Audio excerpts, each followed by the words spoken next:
talk pros and cons of using weed fabric in the garden.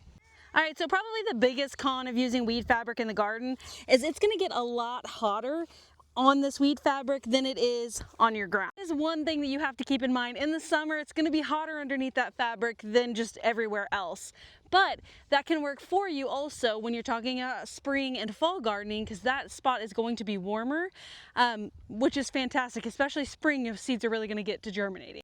All right, so more cons when it comes to it. People really want to talk about it leaching into the ground. All right, everybody always has really strong feelings about this, and yes, there is possibility that microplastics can leach into your soil if you use weed fabric.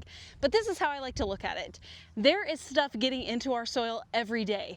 The brake dust that's coming off of the cars driving down our roads in our neighborhoods, that's getting on our plants. There's stuff coming down in our rain and stuff being sprayed in our air that is also going to get on our plants.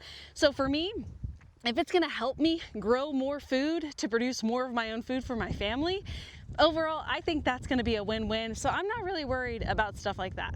So the pros are so much less weedy. You've got permanent plant placement, so when I'm done with this squash, I'm going to pull it out and put something else in here that works within this space. My garden isn't fully planted out right now, but I have about 8,000 square feet that I garden, and I'm working on filling it all the way with landscape fabric. What it's gonna allow me to do is grow a lot more food with a lot less work. I'm a mom, I own a business, and I create content, so honestly I don't have time to weed, especially an 8,000 square foot garden.